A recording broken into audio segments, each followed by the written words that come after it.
Hello everyone, welcome to another video. In this video, we will be learning about the chapter 1 of My System by Aron Nimzowitsch. Now, before starting the chapter 1, let me tell you two important terms what Nimzowitsch mentioned just before starting the chapter. The one is frontier line and another is the midpoint. The both are more related to mathematics than chess. Now, by the name itself, you can understand the frontier line is the middle line of the chessboard. Now, if you just divide the chessboard into two sections, so middle line will be the frontier line. So this is the frontier line to be precise, and the midpoint also, as the name suggests, this is the middle of the board. The small quadrant, this four quadrant, this is the midpoint. So these two terms will be keep coming in our subsequent chapter. Nimzowitsch like to describe his peace movements, like he will be mentioning this term so frequently, so he just mentioned these two critical terms just before starting the chapter. Now let's get started with the chapter. The chapter 1 is the center and development, and these chapter is divided into various section. Now, first subsection is by development is to be understood the strategic advance of the troops to the frontier line. Now, as I already told, this is the frontier line.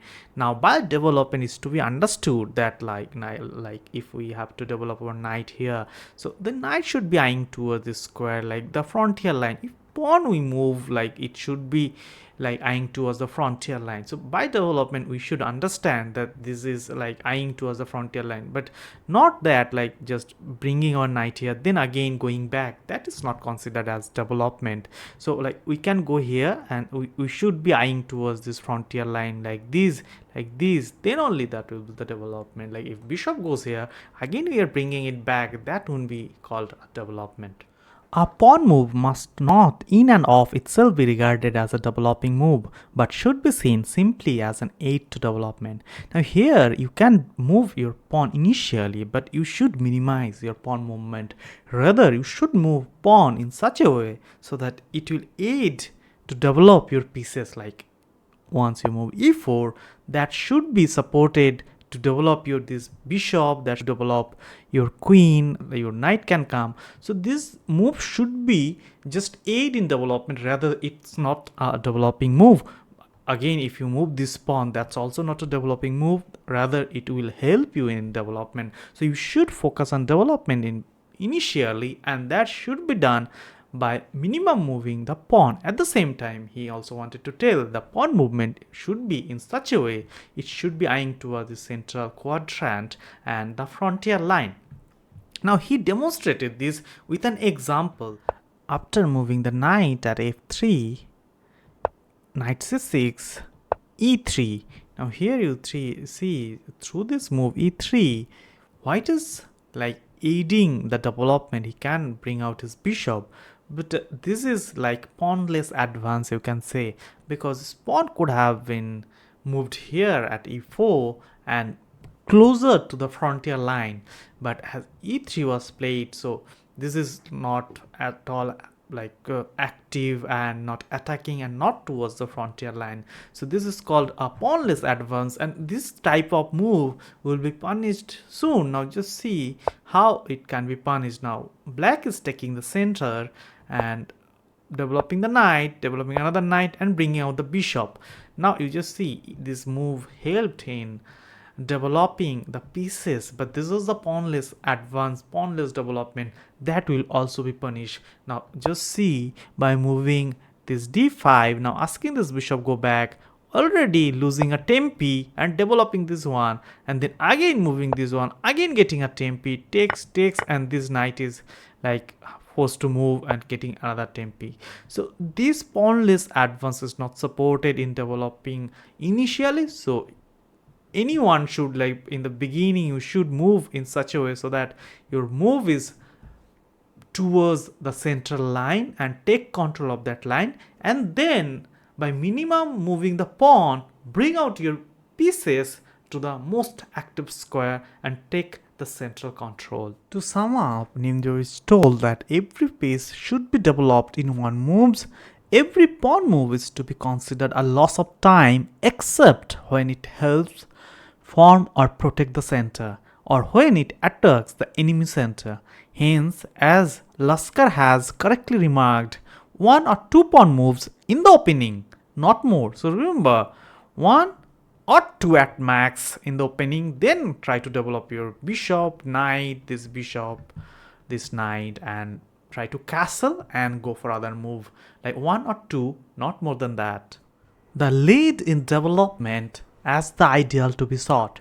So in opening, like you should move pieces in such a way so that if you have an option to develop your piece with a tempo to your opponent piece, that should be the ideal one. Now let's see with an example: e4, d5, e takes d5, queen takes d5. Now from this position we can see black queen just taken the pawn and queen has developed. Now this is a very fundamental rule that in the beginning you shouldn't develop your queen. Now you just see from this position, once queen comes here, now we can develop with the tempo to the queen. Now we can go knight here, we can go bishop here, or like bishop here and prepare for castling, but that shouldn't be the ideal. The ideal is with this condition we can bring my knight out. This is considered a developing move, but at the same time I am getting some tempo to the queen and black is forced to move the queen, and this is the ideal development you have, and you should always look for some development with the tempo. Exchanging with resulting gain of tempo. Now let's see with an example here: d4, d5, c4, knight coming at f6. Now in this position white has a move like c takes d5. Now whatever black takes, if black takes with the queen, knight coming here by developing the knight, at the same time attacking to the queen, gaining tempo to the queen. Now whatever black does here, like if he takes with the queen, so knight comes and gain a tempo to the queen. If knight takes, then e4 and gaining tempo on the knight. Whereas white is developing his pieces with a tempo, and black on the other hand wondering with his pieces like where to go. Now you just see like with these two moves, white has very strong center, whereas black hasn't developed much because he has to go back and just see like this two pawn is so strong for white, and maybe in the next move he can bring this one out. So you should always try to develop with the tempo. At the same time you should exchange the pieces in the opening in such a way so that you can gain a tempo by developing a piece if you do the exchange. The intermezzo possible in the maneuver exchanging with gain of tempo. Now this can be illustrated by e4, e5, f4, d5. Now e takes d5, queen takes d5. Now in this position black can take this pawn by immediately taking this pawn, but that won't aid in white's development. Like if this pawn takes, then black will simply take and will come with a check, so he is not getting any kind of development. But there is some intermezzo move which is also called intermediate move as well. So you have the move like knight first at c3 with the idea now attacking the queen. Queen now developing the knight by gaining a tempo to the queen. Now black is forced to move the queen, and once black queen moves, now taking the pawn, and now whatever he does, like if he takes, like you can simply bring. So you just developed your knight. Now, like in the first place, like if we see from here, like if we simply could have taken here, he could have taken this, and simply there's no development from white's side. But here with the intermezzo we have that development, so simply not taking immediately, rather gaining a tempo to the piece, and once it moves then taking the pawn and gaining some tempo. Liquidation with subsequent development or a subsequent liberation. When one's development is threatened with being impeded, one must without fail reach for a radical cure. He has demonstrated with the example, that is simply e4, e5, knight coming at f3, attacking the pawn, knight comes supporting the pawn, and here with reply d4 and d5.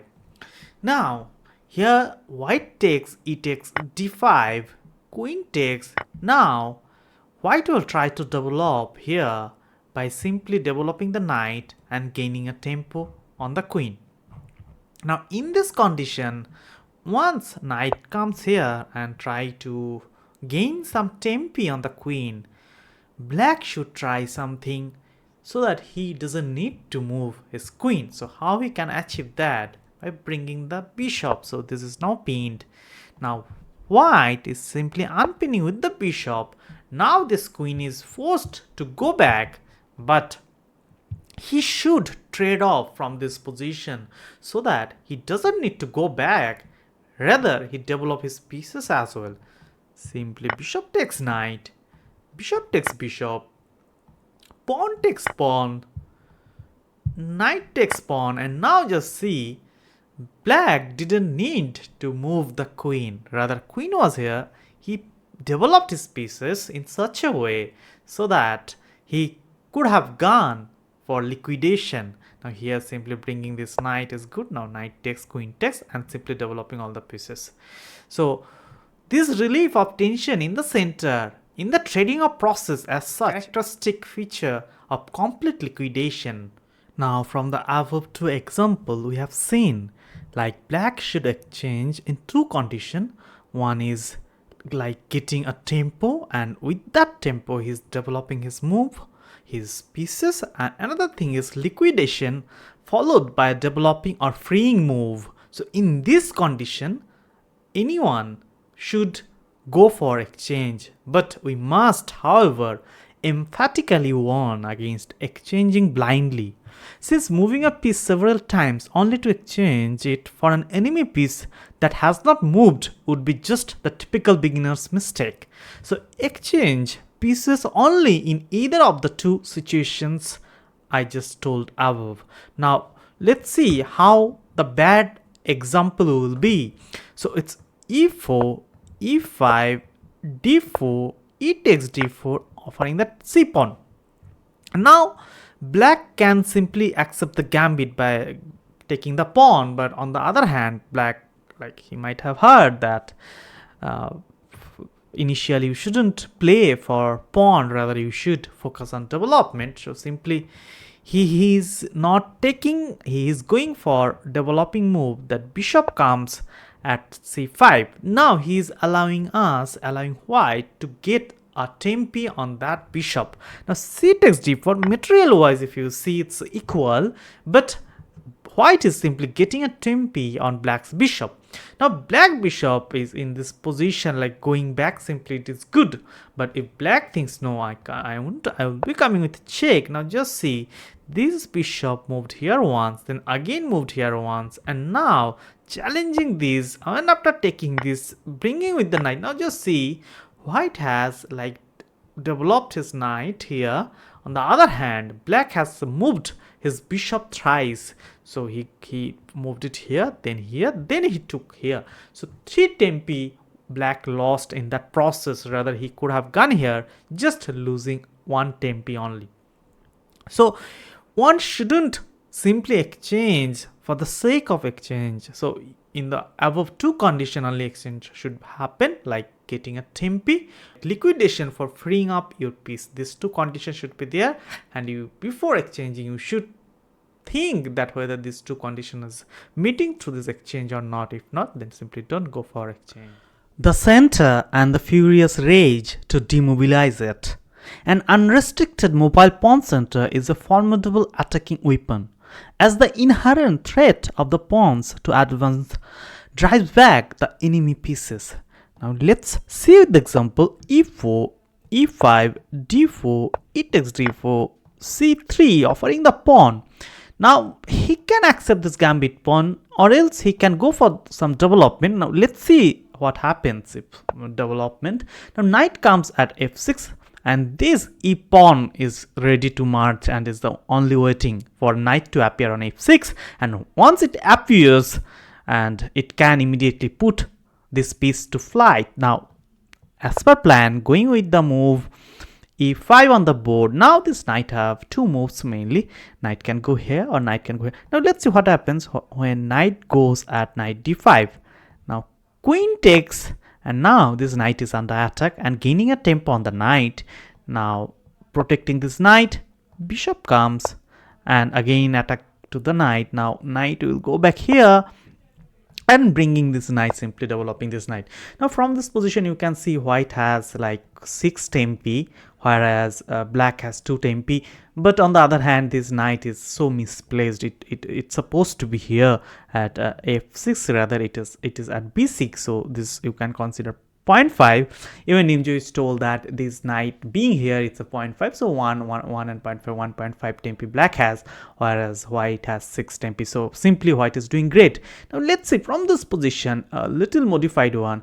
Here, if without taking this, if simply we go for attack to the knight and this knight goes back, now knight getting tempi to the bishop, so which is not good for white, of course. So now let's go back here.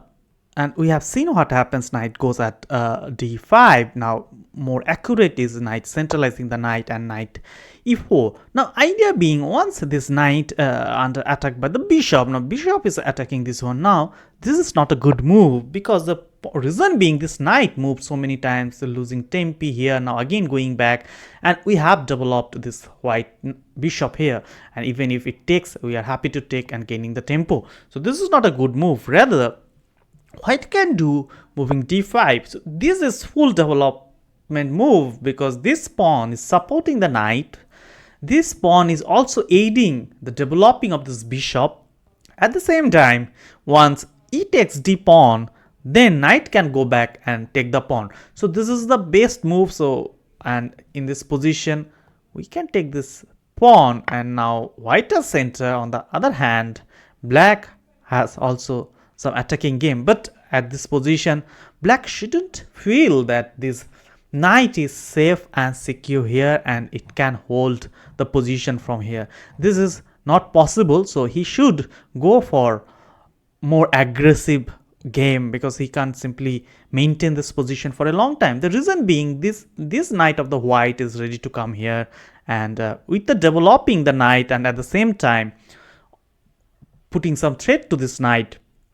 So from this position, simply bringing this knight here at c6 and attacking this pawn immediately. Now we have to act here, and once it comes, developing the knight and replaying against the threat, and now bishop comes here to pin this knight and with the threat to take this one, and black is doing fine in this position.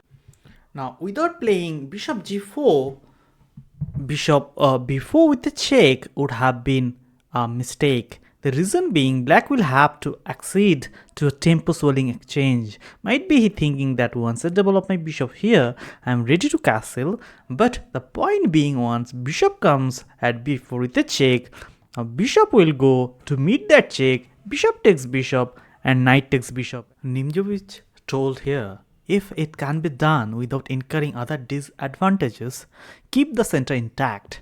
And he demonstrated it through an example. Now let's see e4, e5, knight f3, knight coming as c6, and now bishop c4. Now this bishop can come at c5, more aggressive, but bishop a7 is also playable. Now in this position, d4. Now you just tell me from this position what black should do. Like, let's suppose black wants to keep the center intact, and for that he has 3 moves here mainly. He can play d6, he can play f6, or he can go at bishop f6.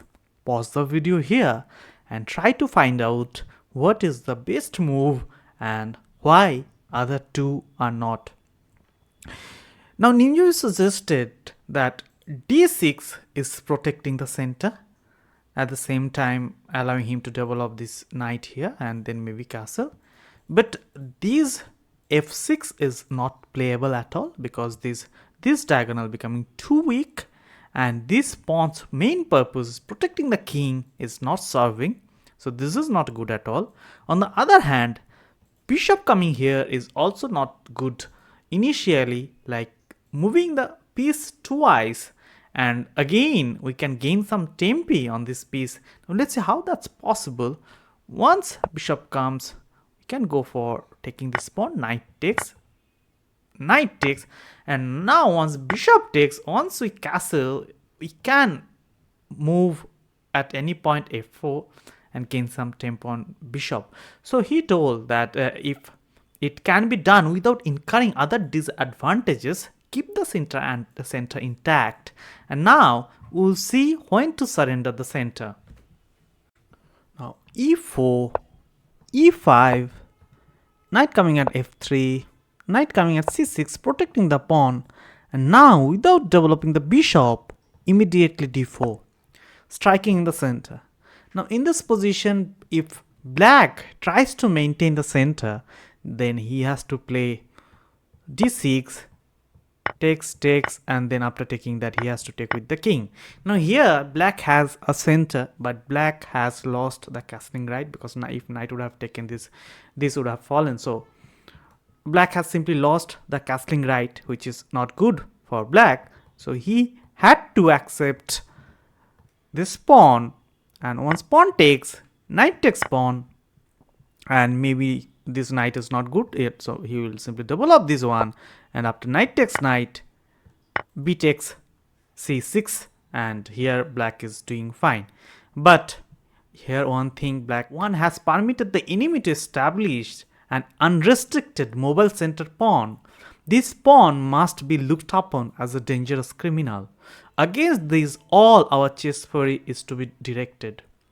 The pawn is either to be destroyed, like maybe d7, d5 at some point, followed by d takes e4, should be prepared, or placed under restraint. So we condemn the criminal to death or imprisonment for life, or we can combine the two very nicely, 15 years of imprisonment and the death penalty.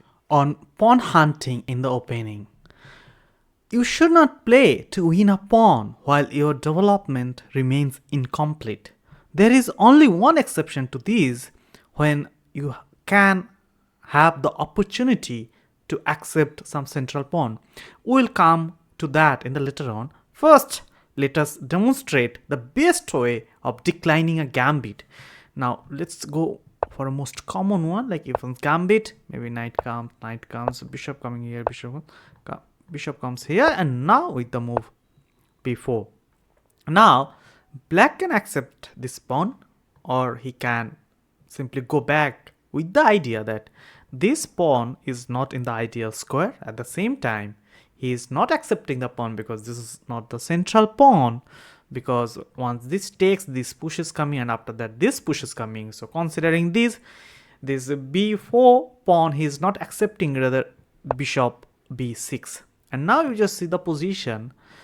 This pawn is not in the ideal place, and this bishop is doing great through this diagonal. This knight is also developed. Now if he further try to push, maybe this knight even go and get tempi to this. So this is not a good move, and not accepting the pawn and simply focusing on the development. Now let's see in certain position where you can accept the pawn. Always capture a center pawn if this can be done without too great a danger. Now let's see with the example e4, e5, knight f3, knight c6, and now bishop c4. Now knight coming, attacking its pawn and completely ignoring that, c3 with the idea to push this one. Now here knight takes e4. For the ideal gain that the conquest of the center signifies is worth more than the expenditure of a tempo. Now he might be losing a tempo with pawn push, or maybe queen can come and try to build some attack over the king, but whatever. The win of a pawn anywhere on the side of the board does not bring happiness to him who captures it. But if you win a pawn in the center, you have accomplished something for your immortality. For by so doing so, you will get an opportunity to expand at the very spot where the battle in the opening phase of the game prefers to rage, namely the center. In other words, elbow room, as the Americans say. Now, another thing you have to keep in mind, like taking this pawn doesn't mean you are a pawn up. Rather, you are ready to give up your pawn. You are ready to give your this pawn from black's perspective, I am telling. And for that, you will have some good development. And this is the perks you will get once you take the central pawn. Okay, so I will conclude the chapter 1 here. Hopefully you learned something, and this is a pretty long video, I can understand. So try to watch several times to get accustomed with the idea what Nimzowitsch explained in this chapter. I'll be bringing more chapter 1 each week, and hopefully I can give you best out of this book. And I tried to cover at least one example from whatever subsection Nimzowitsch mentioned. There is like for certain section there is three example also exist, but I just didn't cover all of them. I covered only one. So hopefully that's enough to make you understand what Nimzowitsch wanted to tell. So thank you for watching. Stay tuned for more chess. Bye bye.